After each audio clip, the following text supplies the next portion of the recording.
Muy bien.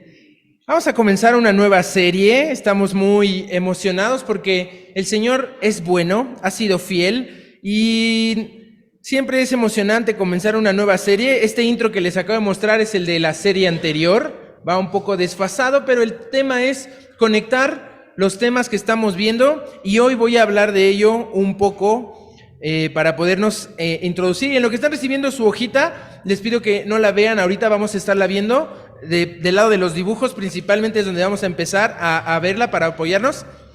Y hoy se celebra el Día del Niño. Hoy estamos celebrando el Día del Niño y sabemos que los niños son una parte vital e importante de nuestra sociedad, pero son los que ahora están bajo un ataque violento, bajo un ataque sin límites, bajo un adoctrinamiento en todo, menos en lo más importante, menos en lo que debemos apoyar a nuestros niños a que sean entes responsables, personas que amen. Y hoy vamos a comenzar a ver la historia de un niño asombroso, un niño de los más grandes de toda la Biblia, un niño de la categoría que cualquier padre quisiera tener, pero que no muchos papás están dispuestos a entregar. Y si en la Biblia el personaje central es Jesús, hay otros 5 personajes en el top que yo prefiero o que yo veo en la Biblia. Pienso que después de Jesús está Pablo, Abraham, David, Daniel y Moisés, como ese top 5 de personajes en las que la Biblia los menciona o los describe de una forma. Pero justo en el top siguiente están Pedro, José, Samuel, Esdras y Josué. Y ese que mencioné en medio, Samuel, es ese niño asombroso del que vamos a hablar hoy y las próximas 5 o 6 semanas, dependiendo cómo vayamos avanzando. Así que estamos llegando del mensaje del pastor Pepe Aranday. Hace una semana fue muy importante entender por qué tenemos que entrar a un desierto y hay 2 clases de desiertos. Ahorita voy a hablar acerca de esas 2 clases de desiertos. El pastor ya abundó en la primer clase de desierto que Dios nos lleva, pero quiero que vean ahí en sus hojitas que les acaban de repartir en la parte de los dibujos como un antecedente general de dónde venimos. Hoy vamos a abordar el libro de Samuel, primero de Samuel, y ahorita vamos a hacer unas notas al respecto sobre Samuel, por qué no es primero de Samuel o por qué sí es, pero vamos a abordar este libro de Samuel, pero tenemos que irnos al origen. Y lo primero que ven ahí en sus dibujos es esa creación donde están los orígenes en Génesis. No se predicó esta serie aquí, empezamos en Levítico, pero el origen espiritual se habla de una creación y una promesa. Luego en el Éxodo vemos una redención espiritual. Y en enero del 2021 ya son 2 años, y eso es algo importante que tenemos que notar. El tiempo avanza, el tiempo no perdona, el tiempo es un mal amigo porque se comienza a ir. El reloj de nuestra vida corre sin parar y no hay marcha atrás. Es el recurso más valioso que tenemos y ahora llevamos ya 2 años y 4 meses que estamos tratando de concentrar este tipo de series en libros de esta forma profunda. No podemos ir verso a verso porque tardaríamos años, pero sí podemos ir tema por tema dentro de los propios libros.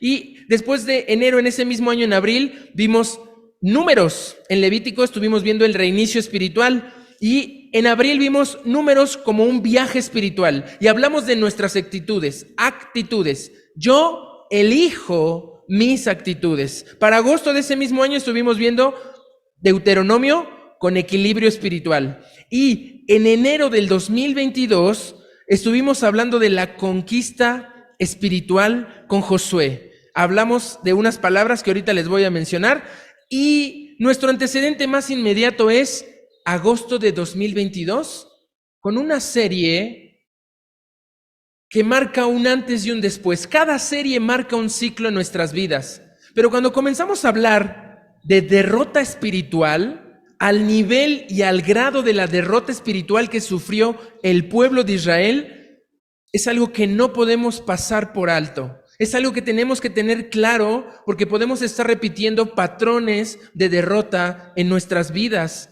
Y justo hace un año, el 31 de julio, vino el pastor Pepe Aranday para hablar de un tema que es: la iglesia es importante. Y cuando él predicaba esa serie, veíamos con nuestro pastor Hugo que esa manera de que el Señor va cerrando ciclos de enseñanza, de aprendizaje en nuestra iglesia, son muy importantes que notemos que es importante lo que hacemos aquí, que no es por cubrir una religión, que no es por solamente cumplir, es para cambiar, para crecer. Y hablábamos de que en la derrota de Jueces, ese es el libro de Jueces, en agosto de 2022 tratamos el libro de Jueces, y hay un ciclo de derrota en el que caemos una y otra vez, y más caemos en ese ciclo de derrota cuando no somos conscientes de por qué vivimos derrotados. El primer punto para vivir derrotado es que no hemos comunicado a la siguiente generación el error. Y no estoy hablando de tus hijos, no estoy hablando solamente de personas menores de edad que tú, estoy hablando de cómo transmitimos a la siguiente generación la palabra de Dios. Porque ese fue el error que tuvimos cuando Josué muere. Murió junto con él toda una generación que conocía las obras de Dios, pero llegó una generación que no la conocía. Y al no conocer las obras de Dios, comenzamos a vivir de una forma desordenada, de una forma derrotista, de una forma desesperada. Y esto fue lo que estuvimos viendo todo agosto del 2022. Y de ahí para acá es impresionante los títulos de las series que hemos abordado. Si no te acuerdas, si tú piensas que tienes un tipo de problema con tu memoria, no es así. Tu memoria es capaz de recordar todos los precios que manejes en algún producto. Tu memoria es capaz de concentrar los nombres de quien ni te acuerdas, pero lo ves y te acuerdas. Escuchas un sonidito, una canción y dices de cuál es la letra. Escuchas algo y tu memoria es un músculo que si está atrofiado, es como si ahorita te pidiera que cargaras 100 kilos. Si nunca has cargado pesas en tu casa, si nunca has tenido una preparación, no la vas a tener tampoco en la memoria. Y la memoria la tenemos que fortalecer. Y vean, después de la derrota espiritual vimos una serie que se llamó Amor Genuino, en septiembre, octubre. En noviembre estuvimos viendo la evangelización como cultura. Y el evento más grande evangelístico que vamos a tener en esta iglesia desde hace 5 años, comienza este sábado. ¿Estás listo? ¿Ya te anotaste? ¿Ya te mostraste algo de interés? Para diciembre vimos El Señor es mi pastor. Y enero empezó con una serie muy importante. A mi manera, dice el Señor. No es a tu manera, no es a como te educaron en casa, no es a como tú piensas o tu contexto, tanto un contexto malo como un contexto bueno. Es a la manera del Señor.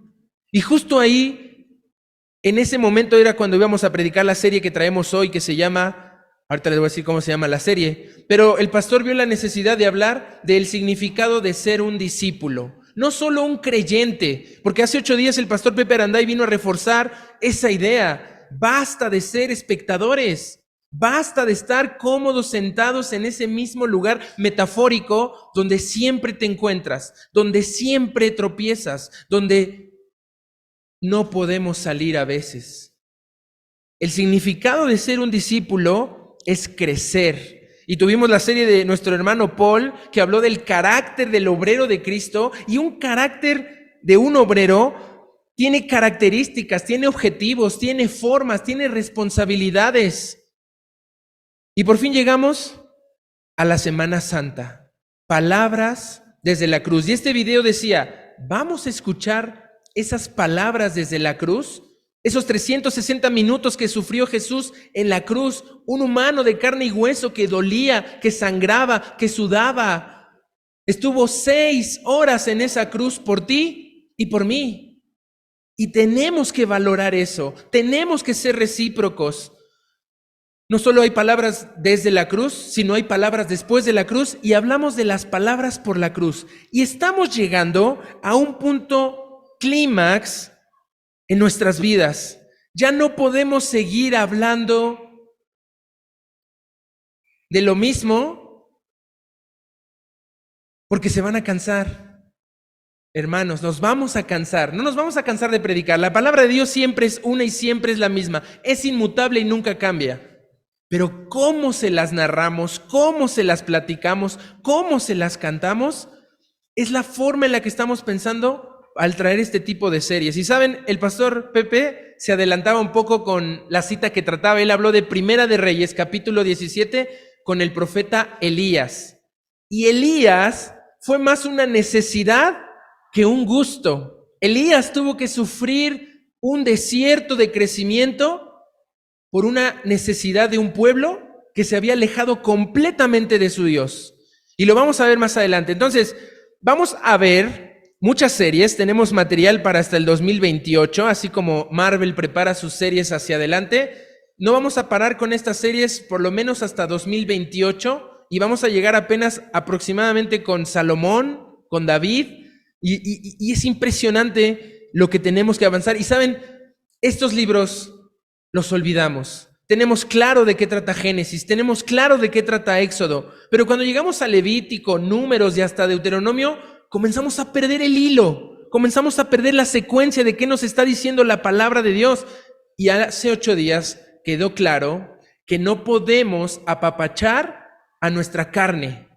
Si decimos, yo no puedo memorizar, es real, no vas a poder nunca memorizar. Si dices, yo no puedo leer 5 minutos mi Biblia al día, es real, no vas a poder leer la Biblia 5 minutos. Pero todo está en cómo te disciplinas, porque somos muy disciplinados para nuestros trabajos, porque somos muy disciplinados para nuestros compromisos familiares o sociales, somos muy disciplinados para nuestras propias hobbies, entretenimientos y placeres. Pero cuando se trata de la palabra de Dios, hasta sueño nos da. Y más que sueño, en esta iglesia estoy seguro que a muchos nos da, ¿por qué no me funciona? ¿Por qué si este año me propuse yo no fallar, he vuelto a fallar? ¿Por qué si sé que debo leer más mi Biblia, por qué cada vez la leo menos durante el día y con menos frecuencia? Y me pueden pasar semanas o meses sin abrir una sola página de mi Biblia por mi propia voluntad. ¿Qué nos está pasando? Lo dijo el pastor, hay que matar a la mosca, había que matarlas, ya no está molestando hoy, creo que sí murió. Pero también, no es que te mates a ti mismo, hay que matar a la carne. Pero dijo, ¿cómo vamos a matar a nuestra carne?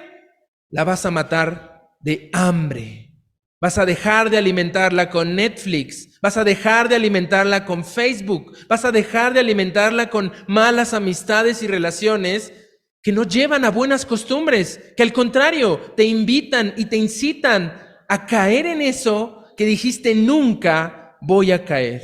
Y disculpen, no es un buffet, no vienes a ver qué quiero, no es un restaurante, es una fondita de comida corrida. Y el pastor había dicho que hay de 2 sopas y ya se acabó una. Esta es la sopa de hoy que también venimos y tenemos que salirnos de nuestro confort para escuchar instrucciones. Dios quiere mostrarnos este desierto del crecimiento, pero hay un problema. Estamos confundiendo nuestros desiertos. Creemos que estamos en un desierto de crecimiento y que es una prueba de parte de Dios, pero no hemos aceptado y confesado que estamos en un desierto por nuestras malas decisiones, que nos hemos perdido en un desierto al que nosotros hemos ido ahí no por nuestro propio gusto, pero sí por nuestro propio pie. Y ese desierto no te va a dar crecimiento. De ese desierto debes de salir ya. Ese desierto de muerte, ese desierto de destrucción, como acabó con toda una generación de israelitas en Números, debe salir ya, con fe. Decía el pastor, hay que obedecer. La obediencia es requisito fundamental para recibir la provisión y la gracia de Dios. Puedes ser salvo de chiripa y de panzazo, pero recibir la provisión y la gracia de Dios solo es a través de la obediencia. Pero para poder obedecer necesitamos primero creer. Así que lo que vamos a hablar hoy en esta nueva serie, Primera de Samuel, capítulo 7, versículos 3 al 4, es la sopa del día. Y es lo que necesitamos creer y obedecer. Creer para obtener vida eterna, pero obedecer, creer para obtener perdón de pecados, pero obedecer para obtener vida eterna. Es la misma fórmula que ha estado manejando nuestro pastor, y uno, cuando la escucha, la analiza, la vive, la disfruta y la comparte, se la memoriza. Se sabe uno la receta que el Señor nos da como una clave, no como un manual de instrucciones a seguir. Hay en el camino tropiezos, hay en el camino dudas, eso es humano, eso es natural, pero debemos avanzar. No siempre podemos estar en el tropezadero, no siempre podemos estar en la duda. Primera de Samuel, capítulo 7, me voy a saltar 7 capítulos que vamos a ver las próximas 2 semanas y vamos a llegar a ese punto, pero tenemos que empezar por aquí para abordar a Samuel desde esta perspectiva. Primera de Samuel, capítulo 7, versículos 3 al 4, es el centro de nuestra serie, es la clave y la transición de nuestras vidas de una vez por todas y para siempre. Transición espiritual. Dice así, Primera de Samuel, capítulo 7, versículos 3 y 4. Habló Samuel a toda la casa de Israel diciendo: si de todo vuestro corazón os volvéis a Jehová, quitad los dioses ajenos y a Astarot entre vosotros, y preparad vuestro corazón a Jehová, y solo a él servid, y os librará de la mano de los filisteos. Entonces los hijos de Israel quitaron a los Baales y a Astarot y sirvieron solo a Jehová. Vamos a orar. Señor, prepara nuestro corazón, porque queremos volvernos a ti. Basta ya de todos esos ídolos que se han ido introduciendo, que se han ido colando a nuestras vidas y nos roban atención, nos roban fuerza, nos roban bendiciones y oportunidades. Queremos hoy, como este pueblo de Israel, volvernos a ti y preparar nuestro corazón para solamente servirte a ti. Ayúdanos, Señor, en esta transición espiritual que requiere de toda nuestra entrega y toda nuestra obediencia. Te lo pedimos y te lo rogamos en el nombre de Jesús. Amén. Muy bien, esta es la marca de la Biblia. Es la marca del cambio, de la transformación, de la transición. Y quiero que hagamos un recorrido. Vamos a voltear ahora sí nuestras hojitas. Ya le echaron un ojo a algunos, está bien. La Biblia es nuestro libro espiritual. Y aunque este libro que tengo aquí no es de carne y hueso, es de tinta y papel, este libro físico tangible representa un libro espiritual para nuestras vidas. Y hay unas marcas muy importantes que tenemos que checar. El número 1 dice ahí, Génesis trata de origen espiritual. Y vamos a Génesis capítulo 50, donde hay una marca que el Señor deja en su palabra para que entendamos cuál es su propósito como seres humanos, creados a imagen y semejanza suya. Génesis capítulo 50, versículo 19 al 20, y estoy seguro que a algunos ya se les va a hacer familiar este versículo, porque mañana, mayo, comenzamos la memorización de nuestra cita número 17. Antes de Génesis 50, 19 al 20, que empezamos a memorizar mañana, mayo, para todo mayo es esta cita, todo mayo los niños van a estar aprendiendo de esta cita bíblica.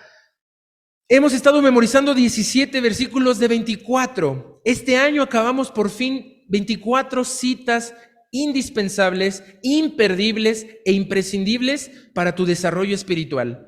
Así que mañana puedes empezar a memorizar desde hoy. Todo el mes de mayo es Génesis 50, 19 al 20 y dice así: y les respondió José: no temáis, ¿acaso estoy yo en lugar de Dios?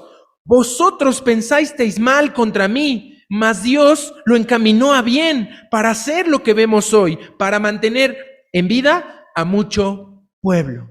Y esto habla del amor insondable, profundo y maravilloso de un Dios que transforma lo más malo que hay en tu vida en algo bueno para salvar a otros, para consolar a otros, para animar y ayudar a otros. Este es el Dios de la Biblia y de esto trata todo Génesis. Durante todo Génesis vas a encontrar que el ser humano lo hizo mal y Dios sacó algo bueno. Cuando Adán y Eva pecaron, Dios sacó perdón y los hizo vivir sin el huerto, pero diciendo: estoy con ustedes. Esto no es una maldición, no están muertos como prometí. Es una gracia y una misericordia para seguir adelante con mi plan. Eva, en tu simiente vencerá a la serpiente y la serpiente intentará herirte en el calcañar, pero tú la herirás en la cabeza. Y esa promesa en Génesis capítulo 3, versículo 15, es la promesa de nuestro Salvador Jesús. Amén.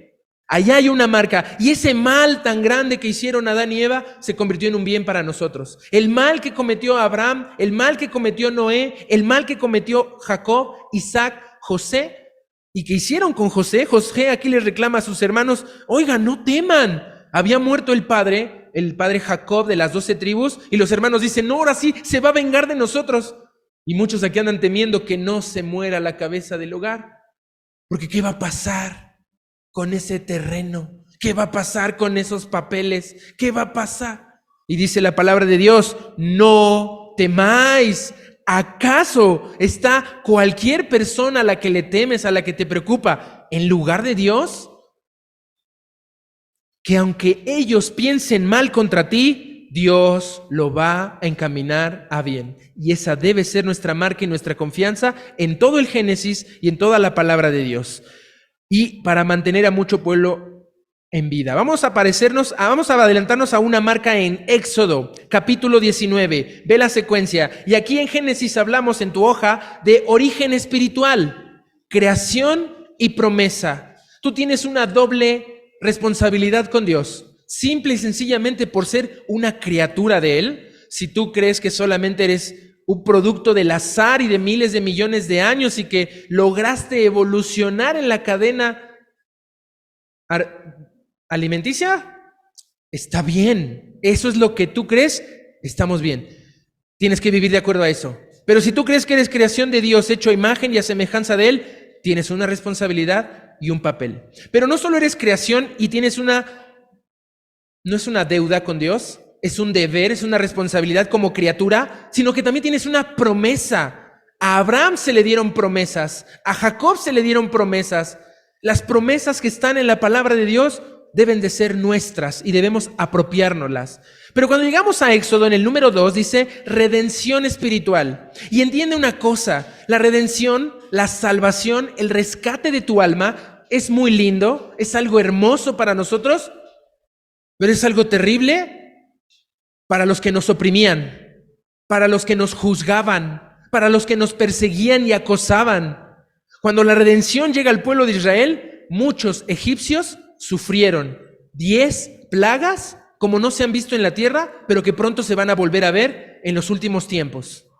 La salvación implica una justicia y una salvación. La redención implica justicia y salvación. Y vean que es Éxodo capítulo 19. La clave en Éxodo es capítulo 19, versículo 5. ¿Cuál es el plan de Dios para salvarnos? Solo comprarnos un boleto a ese lugar lleno de nubes y de arpas y ya la armé. Jamás fue el plan de Dios darte un boleto directo al paraíso y tener cosas que crees que vas a tener en esta tierra, pero dices, bueno, si aquí no las alcanzaré allá, no. Capítulo 19 de Éxodo, versículo 5. Este es el plan de Dios para ti. Pon tu nombre ahí, dice así. Ahora pues, Misael, si dieres oído a mi voz y guardares mi pacto, vosotros seréis mi especial tesoro sobre todos los pueblos, porque mía es toda la tierra. Y cuando Dios te está diciendo especial tesoro, te está diciendo lo que dice versículos más adelante, versículo 6, y me seréis un reino de sacerdotes. Tú estás llamado a dar ejemplo, tú estás llamado a ministrar a otros, eres un sacerdote, aunque nadie te diga pastor, aunque nadie te diga misionero, aunque nadie te diga hermano porque están dudando de ti si decirte o no. Dios te llamó a ministrar, a compartir, a edificar, a ayudar, a plantar, como un sacerdote, y no solo un sacerdote, y dice, y gente santa. La santidad es un privilegio, no es algo de estar en un altar y algo inalcanzable que Dios puso ahí para ver cómo se vive, pero nunca lo alcanzarás. No, la santidad es algo que debe ser de tu cotidianidad, porque la santidad te conviene. Si tú eres santo, eres sano. Si tú eres santo, eres próspero. Si tú eres santo, eres sociable. Si tú eres santo, eres productivo. Si tú eres santo, eres mejor persona. Pero rehuimos a la santidad como algo extraño, como algo ajeno, como algo inalcanzable, y tenemos que cambiar el switch. Esta es la redención espiritual, salvarnos para hacernos un especial tesoro, un reino de sacerdotes y gente santa. Vámonos a Levítico, reinicio espiritual. Esta serie sí la tenemos ahí grabada, y Levítico capítulo 17 es el centro del libro de Levítico. Vean la secuencia: origen espiritual, redención espiritual, siempre es necesario un reinicio espiritual. Y las palabras claves son sacrificio y santidad. Solo enumera los sacrificios que haces para tener el trabajo que tienes. Solo enumera los sacrificios que has hecho para darle a tus hijos y a los que amas lo que ellos han tenido y lo que ellos tienen. Son muchísimos sacrificios y son reales. ¿Cuánto sacrificio le has otorgado a Dios? Y la palabra que estaba mencionando ya desde Éxodo, el sacrificio trae santidad. Levítico, capítulo 17, versículo 7. Presta atención, este versículo tiene un contexto, es un poco rudo, pero dice así, Levítico 17, 7. Y nunca más sacrificarán sus sacrificios a los demonios, tras de los cuales han fornicado. Tendrán esto por estatuto perpetuo por sus edades. Aquí Dios les vuelve a recordar a los israelitas salvos, sacados de Egipto, liberados y en camino hacia la tierra prometida, que están sacrificando a demonios.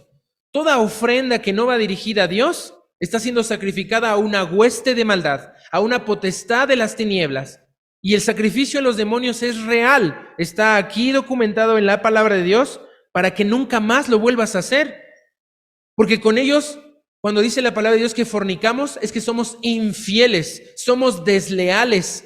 Ayer el pastor aquí en la velada de oración hablaba de la lealtad que existe entre el ejército y los que somos de una iglesia, pero nos está fallando esa lealtad, porque ya no es obligatorio. Ahora todo es voluntario. Ahora todo es si gustas, si sientes, si quieres, pero no porque debes, tienes y puedes. Entonces, vean el versículo 14 del capítulo 17. Este es el centro de Levítico. Levítico capítulo 17, versículo 14 dice así: porque la vida de toda carne es su sangre. Por tanto, he dicho a los hijos de Israel, no comeréis la sangre de ninguna carne, porque la vida de toda carne es su sangre. Cualquiera que la comiere será cortado. Y es que esto está hablando de la sangre de Jesús. La sangre bendita de Jesús que lava nuestros pecados está anunciada aquí en Levítico, y Levítico trata de cómo purificarnos, de cómo la sangre es la vida y es la vida que el Dios quiere que reiniciemos cada día. Un reinicio espiritual. 4. El viaje espiritual en Números. Abre tu Biblia ahí en Números capítulo 13. El centro de Números, la marca de Dios en Números.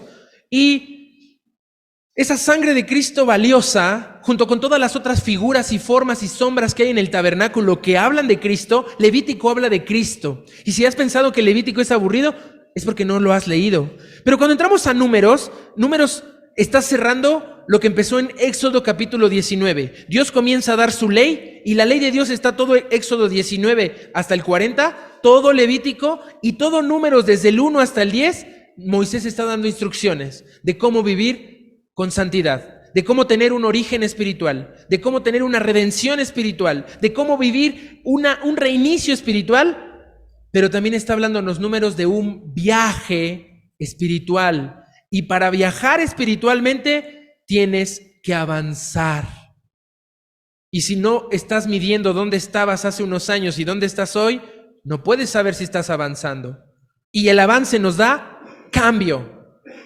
El viaje espiritual en tu vida siempre es avance y cambio, avanzar y cambiar. Y vean lo que dice en Números capítulo 13, versículos 30 y 31. Entonces Caleb hizo callar al pueblo de delante de Moisés y dijo: subamos luego y tomemos posesión de ella, porque más podremos nosotros que ellos. Este libro trata de un pueblo que vio cómo el Mar Rojo se abrió, que vio cómo las plagas cayeron sobre Egipto, que vio cómo Dios les ha dado agua, les ha dado maná, pero que cuando van a entrar a una tierra tienen miedo. Ellos habían salido de Egipto, pero Egipto no había salido de ellos. Y Dios les pide: entren a la tierra, tómenla. Y Caleb con Josué, solo dos, dicen: vamos, esa tierra es nuestra. Dice ahí Caleb al final: porque más podremos nosotros que ellos. Versículo 31, la otra opción. Siempre hay de otra. Cuando les preguntan a las personas: ¿qué estás haciendo? ¿Trabajando? Y me dicen: muy bien, ¿todo bien? Sí, no hay de otra. ¿Siempre hay de otra? Siempre hay de otra. Nunca digas esa, no hay de otra. Siempre hay de otra, y no es la mejor. Entonces, aquí hay de otra. Caleb dice: vamos, nosotros podemos. Pero hay una voz que te va a decir, esa voz de Luca, ¿no? Silencio, Bruno. Aquí está, versículo 31. Más los varones que subieron con él dijeron: no podremos subir contra aquel pueblo, porque es más fuerte que nosotros. ¿Cuál es tu postura en un viaje espiritual? ¿De avanzar y cambiar? ¿O de detenerte y paralizarte por el miedo y siempre quedarte ahí, en el borde, en la orilla del compromiso y del cambio? Y por fin llegamos a Deuteronomio, y en Deuteronomio encontramos dos marcas muy hermosas. Deuteronomio significa equilibrio espiritual. Por un lado escuchar y por el otro amar. Y te estoy dejando estas palabras ahí en tu mano para que tú las puedas analizar, que hemos estado avanzando así en la Biblia. En 6 libros de la Biblia, en 5 hasta ahora, son las palabras claves que vas a encontrar a lo largo de toda tu Biblia y que van conectadas, porque la Biblia toda es una historia de principio a fin, de tapa a tapa, trata sobre la salvación, como Jesús vino a salvar a una humanidad perdida. Entonces, en el equilibrio espiritual se trata de escuchar y de amar, de oír y poner atención, y de actuar y cambiar para los demás y para su bien. Y vean lo que dice Deuteronomio capítulo 6, el Shema. Acá en la iglesia estamos practicando el Shema Style. La pueden escuchar en la serie, me la pueden pedir. Todas las series que estamos mencionando están grabadas, puedes repasarlas. Y este modo de vivir como Shema es decirle a la persona: hola, ¿quieres a Cristo en tu corazón? No, perfecto, que Dios te bendiga. Y el siguiente: no estamos rogando, no estamos convenciendo, no estamos empujando, estamos proclamando la verdad. Y el Shema es: escucha, versículo 6, capítulo 6, versículo 4. Oye, Israel, Jehová nuestro Dios, Jehová uno es. Y el mandamiento que Jesús repitió años después cuando caminó en la tierra: y amarás a Jehová tu Dios de todo tu corazón y de toda tu alma y con todas tus fuerzas. Y estas palabras que yo te mando hoy estarán sobre tu corazón y las repetirás a tus hijos. Ese es nuestro eslogan en todo lo que hacemos con los pequeños. En la reunión infantil, a las 10 de la mañana, a las 12 de la tarde y próximamente sábados, estamos planeando algo más para más niños. Y en el taekwondo, y cuando tenemos un contacto con los niños, es repetirle a nuestros hijos esto. Y les repetirás a tus hijos. Y vamos a Deuteronomio capítulo 28. Ya estamos llegando a Samuel. Rapidísimo. Deuteronomio 28, 1, 2 pone condiciones de nuevo. Habíamos dicho con Caleb: podemos tomar la tierra. Y otros dijeron: no podemos, son muy fuertes, nos da miedo. Aquí vas a ver dos opciones. 28, 1 al 2 dice así. Y tómatela personal, porque esto es un mensaje de Dios para tu vida. Aquí no estamos por accidente. Si tú estás aquí hoy de a muy poquito o de mucho tiempo, nunca es un accidente. Dios está teniendo un plan y quiere que escuches con atención. Vean lo que dice Deuteronomio 28, 1 al 2. Acontecerá, Misael, pon tu nombre ahí, acontecerá que si oyeres atentamente la voz de Jehová tu Dios, para guardar y poner por obra todos sus mandamientos que yo te prescribo hoy, también Jehová tu Dios te exaltará sobre todas las naciones de la tierra. Promesa. Pero hay una promesa negativa, 28:15. Si oyes, si obedeces, si pones por obra, serás exaltado, porque te has humillado y has obedecido. Pero 28:15 dice así: pero acontecerá, Misael, pon tu nombre ahí, pero acontecerá, si no oyeres la voz de Jehová tu Dios, para procurar cumplir con todos sus mandamientos y sus estatutos que yo te intimo hoy, que vendrán sobre ti todas estas maldiciones y te alcanzarán, y es promesa. Las dos son promesa. ¿Cuál quieres tú? ¿Promesa de bendición o promesa de maldición? Ese es el equilibrio que tenemos que entender. Si escuchamos y amamos, tenemos bendición. Si no escuchamos y somos indiferentes, tenemos maldición. Es causa-efecto. Es todo lo que siembras, eso vas a cosechar. Y por fin dejamos la Torá, dejamos el Pentateuco y entramos a conquista espiritual. En enero del 2022 con Josué estuvimos viendo esto de la conquista espiritual. Y Josué nos deja un llamado de nuevo para tomar una decisión. Josué capítulo 24, versículo 15. Avanza. Ya pasaste 33% de la Biblia solamente hasta Josué. 23% de la Biblia hasta Josué. Es un porcentaje muy importante porque ahí está la ley de Dios, la Torá, los elementos para poner por obra. Y ahorita vamos a empezar a ver las experiencias.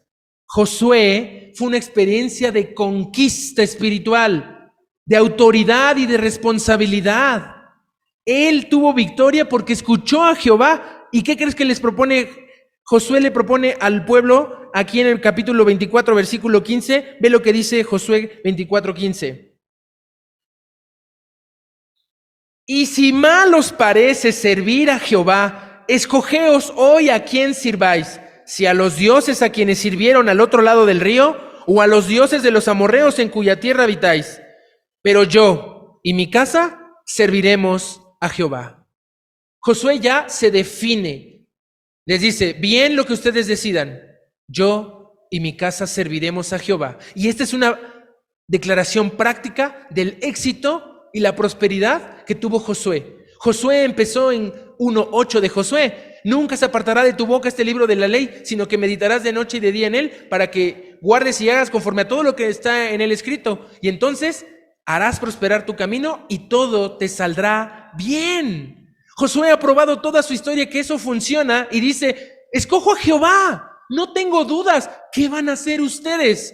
¿Eligen a los dioses de Egipto de atrás de su vida o eligen a los nuevos dioses a la tierra a la que van a entrar? Hay que elegir, pero yo elijo a Jehová. Y llegamos a un desierto de derrota. Este desierto de derrota no es el desierto de crecimiento que predicó hace 8 días el pastor Pepe Aranday.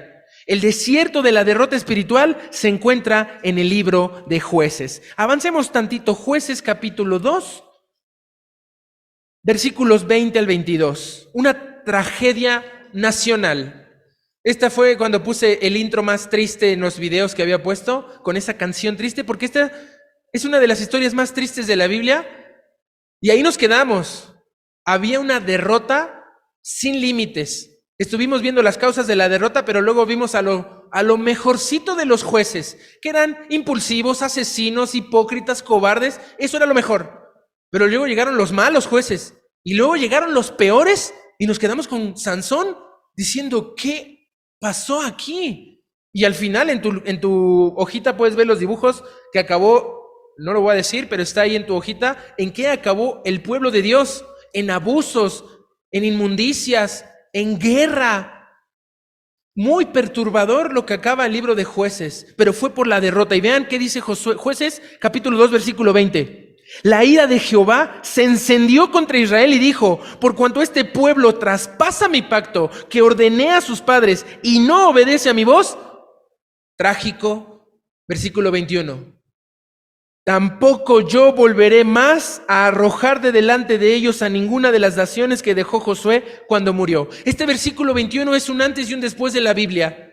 Antes de este momento Dios había ayudado a su pueblo sin condiciones, sin límites. Había arrojado a sus enemigos y había dado victoria, pero ahora dice, nunca más. Este pueblo traspasó mi pacto, está deshonrando mi fidelidad. Y Dios tiene un límite, Dios tiene un hasta aquí. Y dice, nunca más, y comienzan las derrotas. Versículo 22, ¿para qué?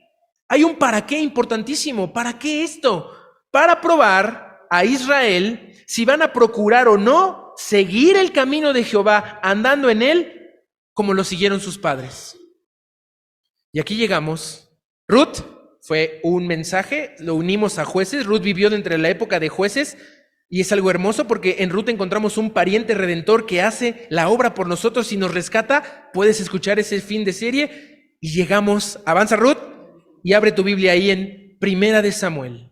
Así que vamos a hablar de él, pero primero 3 palabras. Las últimas palabras que están aquí abajo en tu hojita, donde dice transición espiritual, entrega y obediencia. Y quiero detenerme en estas palabras de diccionario, pero que a veces estamos hablando de cosas que no sabremos describir. Ahora mi hija está pasando por el tema de sílabas agudas, graves, esdrújulas y sobresdrújulas, la sílaba tónica.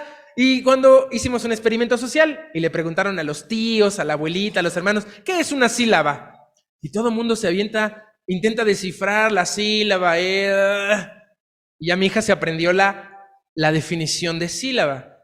Sílaba es todo sonido que articulamos al hablar. Abuelita. 4 sonidos que articulo en una sílaba y eso es una sílaba.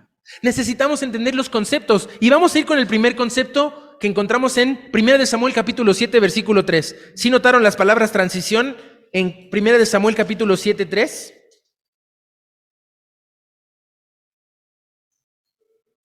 Ahí dice transición, se los voy a leer en español porque en el griego que lo lee no se capta, pero ahorita se los leo. Dice así: habló Samuel a toda la casa de Israel diciendo, 1 de Samuel capítulo 7 versículo 3, si de todo vuestro corazón transicionas a Jehová, ahí está transición, anótalo, os volvéis, es transición. ¿Y qué significa transición según el diccionario? Es el paso o cambio de un estado o un modo de ser a otro. Transicionas. Vamos a usar sinónimos. Es algo, es un cambio, es una transformación, es una mudanza, es una metamorfosis. Lo que Dios está pidiéndole aquí al pueblo de Israel les dice, si de todo vuestro corazón tienen una metamorfosis hacia mí, dejan de ser orugas y por fin comienzan a volar como mariposas, dejan de ser avestruces que solo corren y esconden la cabeza en la arena y son como águilas que levantan con sus alas, si os volvéis a Jehová, esta es la transición. Una transición que urge en nuestra vida. Pero ¿cómo puedo lograr una transición espiritual? Con 2 palabras clave. Así se titula el mensaje de hoy: entrega y obediencia. Y cuando analizas las palabras entrega y obediencia, la transición es fácil. La transición es sencilla. El cambio, la metamorfosis no es dolorosa. No es como si te estuvieran robando algo. No es como si estuvieras perdiendo más de lo que vas a ganar. La transición con Dios siempre es ganar, ganar. La transición con Dios siempre es un privilegio y una bendición en nuestras vidas. Pero no puedes transicionar si no te entregas y si no obedeces. ¿Qué es entrega? Según el diccionario, luego aventa los resultados de Google, pongo entrega y luego Uber Eats me quiere mandar algo. Y Didi Foods me quiere mandar algo. Y no voy a mencionar otra marca porque los comerciales no los pagan solos, ¿verdad? Entonces, ¿qué es la entrega? Y vas al diccionario, a ver, entrega, por fin, ¿qué es? No quiero que me mande nada. ¿Qué es una entrega? Acción de entregar. Ok, a ver, ¿qué dice el diccionario? Interés y esfuerzo que una persona dedica en el desarrollo de una determinada actividad. Qué bonita definición de entrega, ¿no? Es el interés. ¿Y cómo estamos faltos de interés por las cosas reales, por las cosas importantes? Nos distrae tanto, tan trivial y tan superficial y tan pasajero, pero que alguien esté interesado en una causa que valga la pena es muy difícil. Es muy difícil hoy encontrar interés. La entrega es interés, pero también es esfuerzo. Porque una vez que interesas a alguien y alguien está interesado y le dices, pues hay que chambear, Ay, es que yo estaba interesado, pero yo no venía por trabajo, yo venía por dinero. Ah, amigo, perdón, no es aquí. Entonces, gracias por su entrega, pero aquí no es. Entrega es interés y esfuerzo que una persona dedica. Y el dedicarse a algo es diligencia, perseverancia, constancia, entrega. Es el interés y esfuerzo que una persona dedica en el desarrollo de una determinada actividad. Y decía un misionero con el que trabajé muchísimos años que cuando no apuntas a algo, le das a todo. Cuando no tienes clara una determinada actividad en tu vida y un apunte a dónde vas a tener todo lo demás, pero no lo que estabas consiguiendo, no lo que estabas queriendo conseguir, perdón. Mi papá siempre me decía que cuando tuviera mis citas con las chicas, con mis amigas, para ver con cuál me iba a casar e hiciera mi lista de candidatas, planeara mis citas de principio a fin, que no dejara nada al azar y nada ahí se va, porque me iba a meter en problemas. Si yo iba a ir al cine, ¿a qué película, qué función, en qué horario y a qué hora vuelves? ¿Y a qué hora se separan? Y mi papá era una persona cuadraplégica que no podía seguirme ni vigilarme, pero tenía un cuidado espiritual sobre mi vida, el que hice bien en escuchar. Y ahora es lo que recomiendo con los jóvenes. ¿Vas a salir? ¿A dónde? No, pues es que acabamos en su casa y se saben las historias de terror. Se saben las situaciones que vivimos. No puede ser así. Dice que la entrega es el interés y esfuerzo que una persona dedica en el desarrollo de una determinada y puntual actividad. No a todo, no al ahí se va, no a la suerte, no al azar, porque es ahí donde el enemigo te va a comer el mandado, se te va a adelantar y te va a llevar a una trampa segura en la que vas a caer sin darte cuenta hasta que es demasiado tarde. Entrega es ese interés y ese esfuerzo. Ahora bien, también la entrega es esa publicación o emisión que hace una persona a otra. Y me encantan los sinónimos o similares que usan, porque entrega tiene muchos significados. Dice que entrega es un fascículo, o sea, la próxima entrega de la serie que estás viendo en Netflix. Ay, es el próximo viernes y estás con esa entrega de ver, de estar esperando el fascículo siguiente, la próxima entrega. Pero la entrega, ¿sabes qué es también? La entrega no solamente es una venta o una transferencia. Cuando haces una entrega bancaria y pagaste, y luego pagas el doble y no te diste cuenta y te cobran, ya fuiste, ya entregaste. Si vas a hacer la reclamación, te van a dar 15 días y en un mes nos hablamos y vemos, y 90 días para aclaraciones en el banco. La entrega es así, entregas y no hay marcha atrás. ¿Cómo ha sido tu entrega hasta hoy? Apenas pones el piecito para ver si está frío el agua, o te avientas un clavado donde no va a haber marcha atrás, y aunque esté fría el agua, estás en Cristo. ¿Te has aventado en fe a Cristo? ¿O estás midiendo con la mano y con el piecito y poquito a poquito? Ay, no, esto está muy pesado. Yo no sabía que el cristianismo era así. No, gracias. Así no es la entrega. La entrega es consagración, la entrega es dedicación, la entrega es capitulación. Es decir, es una renuncia. Cuando tú te entregas, si te está buscando la policía y el que dice, no, me voy a entregar, no es de que la policía, ay, qué bueno que viniste, por premio te dejamos ir. Le están haciendo la chamba al policía. Y no es que Cristo sea ese policía aguafiestas enojado que anda buscando y cazándote, no, Él te invita, te llama y dice, cuando quieras, aquí estoy. Pero tú te tienes que venir a entregar a mí, tú te tienes que venir a rendir a mis pies. Yo no te voy a rogar, yo no te voy a suplicar. Yo te estoy esperando que recapitules, que te rindas. Y rendirnos es difícil. Nos rendimos a la primera serie que se nos atraviesa y estamos horas ahí, ¿verdad? O al primero que nos dice, ay, mi cielo, mi ciela, y ya nos rendimos. Pero ¿por qué no nos hemos rendido a Cristo si ha hecho tantas cosas buenas por nosotros? Si ha dado todo lo que acabo de contarles en toda esa historia bíblica hasta Samuel, Él ha sido fiel, Él ha sido bueno, Él ha sido un amor confiable, que no abandona, que no falla. ¿Por qué no nos rendimos? ¿Por qué seguimos con condiciones, con excusas y con pretextos? Esto es la entrega. Y nos falta una palabra. Ay, no se las dije en la Biblia. Dice, habló Samuel a toda la casa de Israel diciendo, si de todo vuestro corazón transicionáis a Jehová, quitad los dioses ajenos y a Astarot entre vosotros, perdón, ahí dice, entregad los dioses ajenos a Astarot entre vosotros y entregad vuestro corazón a Jehová y solo a él servid y os librará de las manos de los filisteos. 3 veces te dice el Señor, entrega. Y si hay una cosa que el Señor te pide en su palabra, está en Proverbios, donde dice, hijo mío, dame tu corazón. Él no quiere tu dinero porque es de Él. Él no quiere tu trabajo porque Él te lo dio. Él no quiere a tu familia porque Él la planeó para ti. Él quiere tu corazón, tu entrega.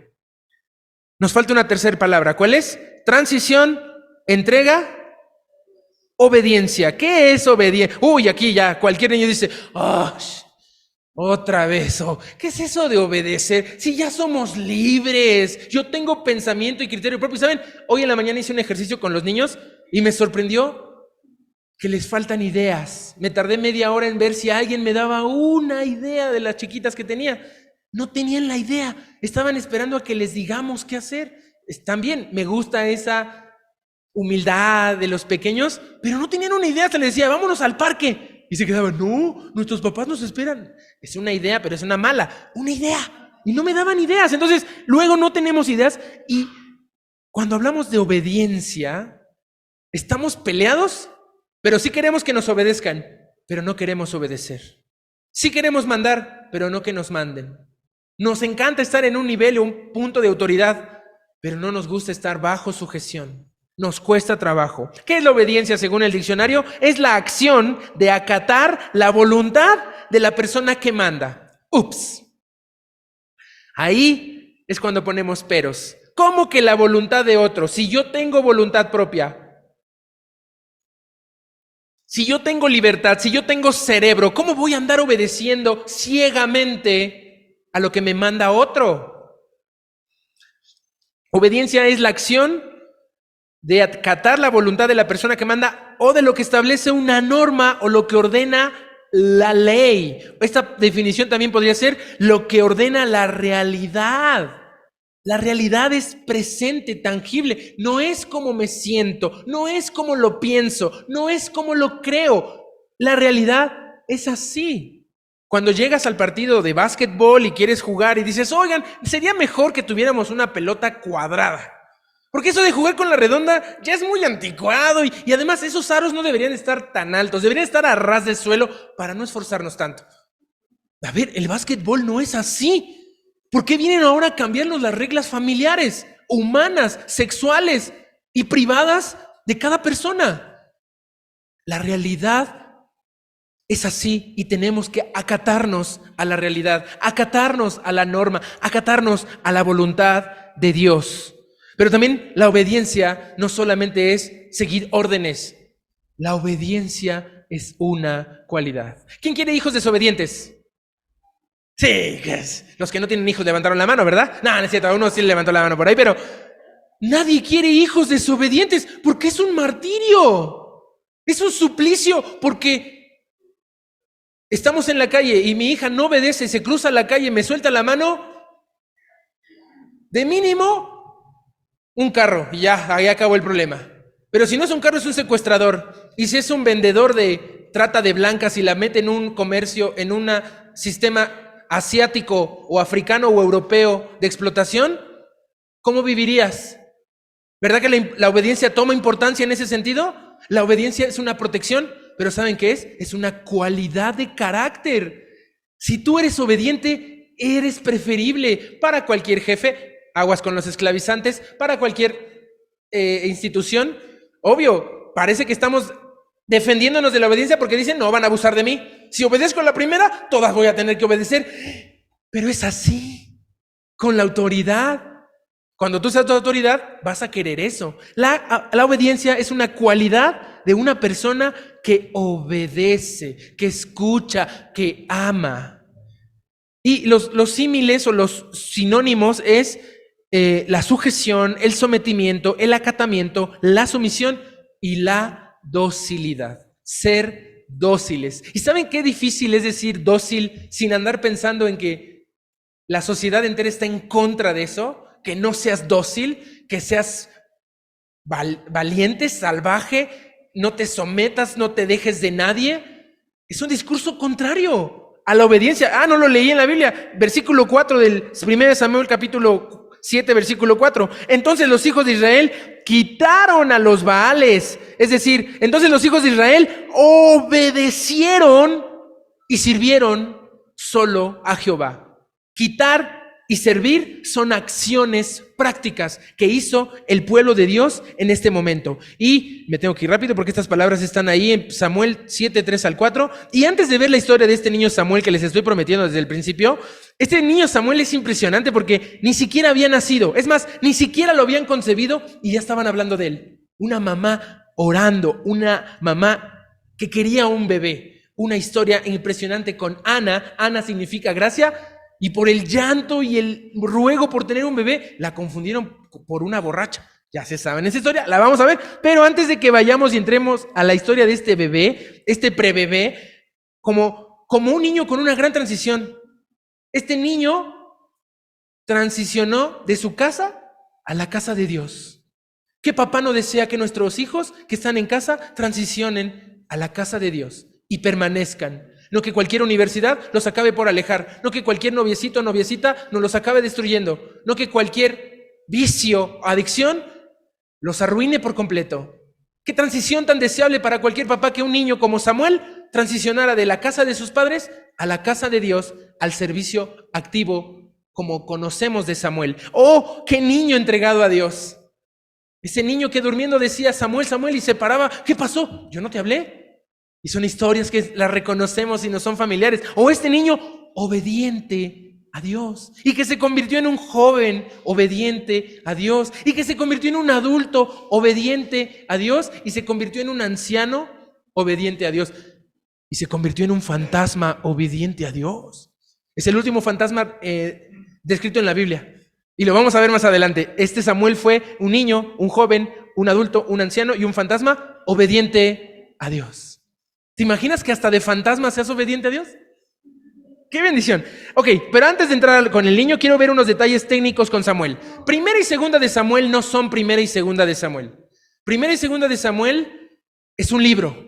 Siempre fue Samuel. Y es un libro tan amplio, tiene tantos años de historia Samuel, es difícil abarcar la historia. Les estoy hablando desde la creación hace 4,441 años, o 6,500 o hasta 10,000, no tenemos fechas exactas, pero Abraham vivió 2,165 antes de Cristo. Samuel nace, para que tengan estos datos y los puedan ahí anotar, Samuel nace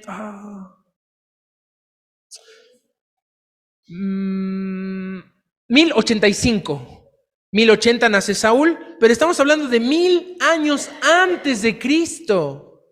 1000 años, y Samuel aproximadamente estuvo de hasta 85 años, vivió 85 años, murió en el 1000 antes de Cristo, pero él nació en el 1085, y son detalles técnicos de entender que Samuel fue un hombre real, un hombre de carne y hueso, no es una historia que se inventaron los judíos o los cristianos. Samuel surgió, además, en una época tan difícil. Veníamos de Sansón. Sansón acabó suicidándose para matar a más filisteos como nunca había matado. Y se suicidó por honrar a sus ojitos que le habían quitado. Había estado encadenado, ciego, se burlaban de él y le dice: Señor, ayúdame a vengar mis ojos. Y el Señor cumple. Tú pídele al Señor y te lo va a dar, aunque te salga por las narices. Así dice la palabra que le cumplieron a Sansón, pero Sansón degradó no solo su vida, no solo a sus papás, degradó a la nación entera, siendo el peor de los jueces. Es interesante notar que Sansón, ahorita no les voy a arruinar la sorpresa, luego lo vemos, pero Samuel es el último juez. Samuel es el último juez y con Samuel vemos una transición en el Antiguo Testamento. Así como Hechos es un libro de transición de los evangelios a la vida de iglesia, Samuel es un libro de transición de la vida de la teocracia a la vida de la monarquía. Y en la monarquía nos vamos a atorar 600 años de desobediencia absoluta por parte de un pueblo que se había corrompido más de lo que se corrompió con jueces. Si en jueces el pueblo de Israel ya no reconocía el carácter de Dios, en el tiempo de los reyes esto empeoró. Pero vamos a llegar allá. Samuel surge como un juez en los 350 años de historia que duró el periodo de los jueces. 350 años de jueces duró esto y Samuel fue el último juez. El libro que tenemos en nuestra Biblia como primero de Samuel, las divisiones en tu Biblia por libros, por capítulos y por versículos son artificiales. Lo mejor que puedes hacer con un libro de la Biblia es leerlo de principio a fin. Como te lees 100 años de soledad, como te lees Crepúsculo, como cualquier otro libro que te lees de principio a fin, así es la Biblia. Pero agarramos cachitos, lo ponemos en cuadros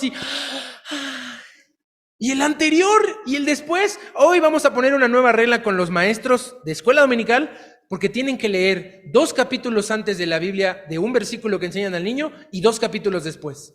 Porque luego enseñamos versículos, un texto sin contexto y dejamos a los hijos con un pretexto para jugarnos y para manipular la ley a modo. Entonces, Samuel es transición. Primero de Samuel en la Biblia dura 115 años de historia. No voy a alcanzar en 6 domingos a platicarles 115 años de historia, pero voy a hacer mi mejor esfuerzo y todavía no nace Samuel y ya se me está acabando el tiempo. Y ¿saben? Samuel vivió una de las épocas más oscuras de todos los tiempos. El que le enseñaba, su pastor, el sumo sacerdote, tenía a hijos que comerciaban con las ofrendas, que llegaba la ofrenda y la intercambiaban acá por dólares. ¿Se imaginan que pasara eso en una iglesia?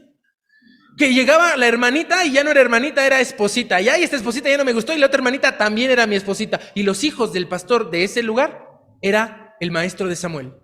Así que no hay excusa si te tocó un pastor así, y menos si no es un pastor así el que te está tocando ahora. No hay excusa.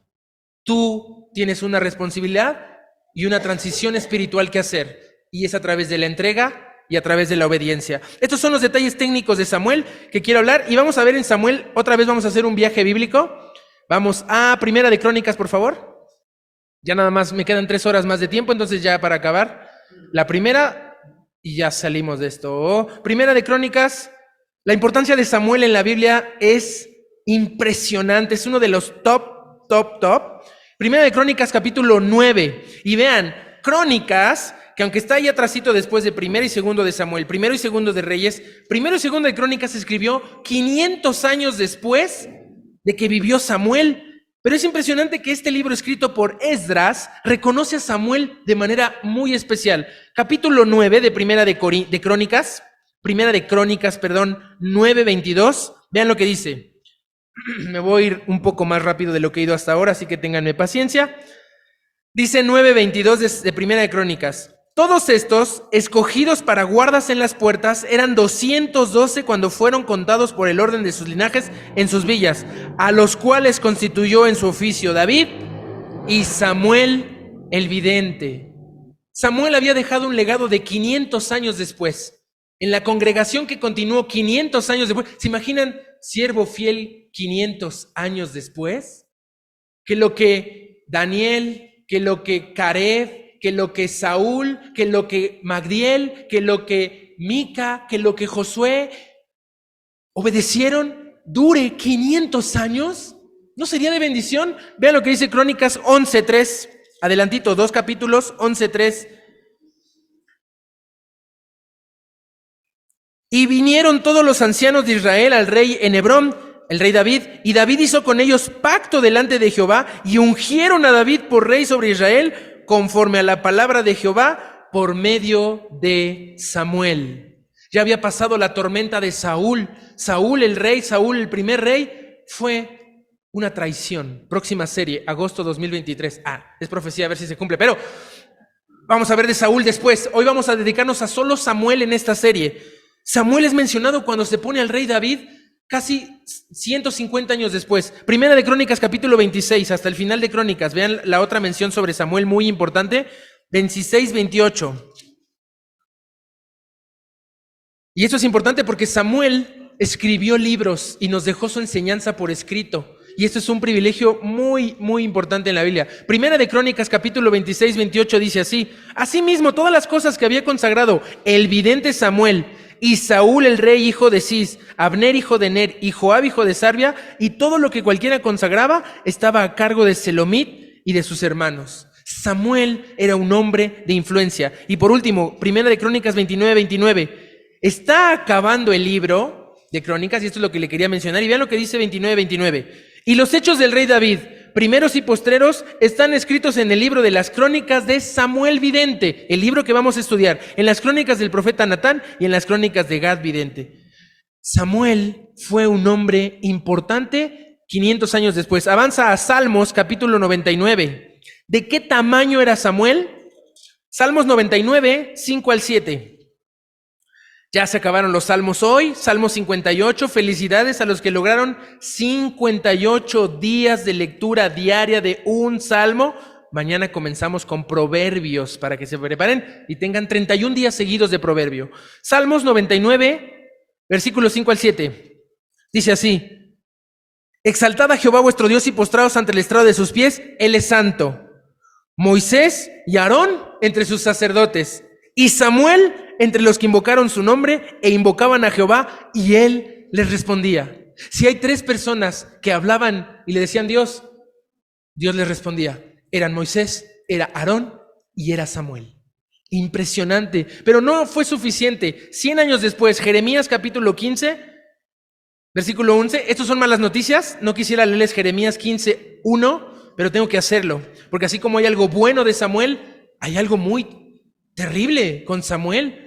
Aun cuando Samuel hablaba con Dios y le decía, oye Dios, vamos a acabar con los filisteos, y decía, va, en un día o en 2, ¿se podrá en mediodía? Y Dios acababa en mediodía con los filisteos. Pero Jeremías capítulo 15, versículo 1, tiene un título bien extraño. Dice, la implacable ira de Dios contra su propio pueblo. Dios en implacable ira. Vean lo que dice Jeremías capítulo 15, versículo 1. Me dijo Jehová, si Moisés y Samuel juntos se pusieran delante de mí, no estaría mi voluntad con este pueblo. Échalos de mi presencia y salgan. O sea, aunque me pongas ahorita a Moisés y a Samuel juntos y quieras convencerme de que los perdone, no los voy a perdonar. Yo sé quién fue Samuel y quién fue Moisés, pero ni aunque ellos se paren conmigo, este pueblo debe ser destruido. Vámonos al Nuevo Testamento, Hechos capítulo 3. Y ya les voy a hablar de Samuel el niño en la siguiente hora. Nada más rápido, acabamos esto. Hechos capítulo 3. Buen esgrima bíblico, gracias a Dios, que traen sus Biblias, que podemos leerlo en la Biblia, y para eso es nuestra Biblia, para abrirla, para hojearla, para marcarla, para disfrutarla. Hechos capítulo 3, versículo 24. Está Pedro en el Nuevo Testamento, después de Jesús ascendido, en el pórtico de Salomón, dando un discurso, un mensaje. Y vean lo que dice el capítulo 3, versículo 24. Y todos los profetas, desde Samuel en adelante, cuanto han hablado, también han anunciado estos días. A Pedro no se le ocurre mencionar a otro profeta después de Moisés que a Samuel. Y esta es la importancia y la preponderancia. Capítulo 13 de Hechos, por favor. Es la penúltima cita. Ya vamos a acabar. 13, 16 al 20. Ahora está Pablo defendiéndose de un discurso, de un ataque, no es un ataque, los judíos de la sinagoga le dicen, a ver Pablo, cuéntanos tus ideas de que Jesús el Mesías ya vino. Y empieza a contar su historia y vean lo que dice el capítulo 13 de Hechos, versículo 16 al 20, es mucho que leer, pero lo vamos a leer porque es... 13, 16... Pablo, levantándose, hecha señal de silencio con la mano, dijo, varones israelitas, los que teméis a Dios, oíd. El Dios de este pueblo Israel escogió a nuestros padres, enalteció al pueblo, y ellos siendo extranjeros en tierra de Egipto y con brazo levantado, los sacó de ella por un tiempo como de 40 años, los soportó en el desierto, y habiendo destruido 7 naciones en la tierra de Canaán, les dio como herencia su territorio. Y después, como por 450 años, les dio jueces hasta el profeta Samuel. Es vital la lectura de Samuel. Y por último, Hebreos capítulo 11, versículo 32, se los leo si quieren, ya no lo busquen. Hablamos del salón de la fama de la fe. Hebreos capítulo 11, versículo 32 dice así, ¿y qué más digo? Porque el tiempo me faltaría. ¿Qué razón tiene este escritor, verdad? El tiempo me faltaría para hablarles de Gedeón, de Barak, de Sansón, de Jefté, de David, así como de Samuel y de los profetas. Samuel es cabeza de profecía. Es importante que estudiemos Samuel y por eso llegamos a esta serie. Y estas 3 palabras, primera de Samuel, capítulo 7, versículos 3 al 4. Y ahorita ya vamos con Samuel niño. Ya sé que ya se acabó el tiempo. ¿Cuánto quieren que hablemos de Samuel el niño? ¿Todavía se quieren quedar? ¿Un culto espontáneo? No, por favor, no es cierto. Primera de Samuel, capítulo 7, 3 y 5, para terminar. 3 y 4. Habló Samuel a toda la casa de Israel diciendo: si de todo vuestro corazón transicionáis a Jehová, os volvéis a Jehová, y quitad los ídolos, los dioses ajenos, y Astarot de entre vosotros, si entregares esos dioses y prepararas vuestro corazón a Jehová, y solo a él te entregares, él os librará de la mano de los filisteos. Entonces los hijos de Israel obedecieron, quitando a los Baales, a Astarot, y obedecieron, sirviendo solo a Jehová. Transición espiritual, entrega y obediencia. De esto va a tratar la serie. Vamos a 1 de Samuel, capítulo 1, versículo 1. Samuel, el último juez, su niñez y llamamiento. Hubo un varón de Ramataín, de Sofín, del monte de Efraín, que se llamaba Elcana. Y lo dejamos para dentro de 8 días. Vamos a orar.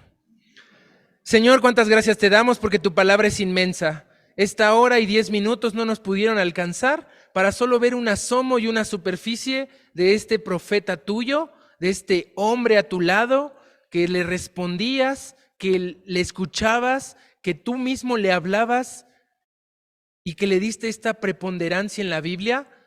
Haznos conocer a este hombre desde antes de que siquiera naciera, cuando su mamá rogaba por él. Haznos conocer a este hombre cuando, como un niño, fue dejado en la casa de Dios y se preparó como un sacerdote, como cualquiera de los que hoy ahora llamas a ser sacerdotes tuyos. Haznos aprender de este joven que escuchó tu voz y que sirvió a reyes y que sirvió todo un pueblo y cumplió con perfección todo en su vida. No hay otro como Samuel en la Biblia. Ayúdanos, Señor, en esta transición espiritual que necesitamos como tu pueblo, que necesitamos como tu iglesia, que necesitamos como familias, que necesitamos como personas. Por favor, Señor, acompáñanos en esta transición espiritual. Haznos entender lo que significa una entrega sin reservas y sin límites a ti y a nadie más. Una entrega total y absoluta a tu voluntad y que derive en una obediencia completa, una obediencia alegre, una obediencia inmediata a tu dulce y tierna voz, porque tú, Señor, solo buscas nuestro bien. Acompáñanos en esta transición espiritual. Danos esa entrega y esa obediencia que vimos en tu Hijo Jesús cuando fue a esa cruz a morir por mí. Te lo pedimos en el nombre de tu Hijo Jesús. Amén.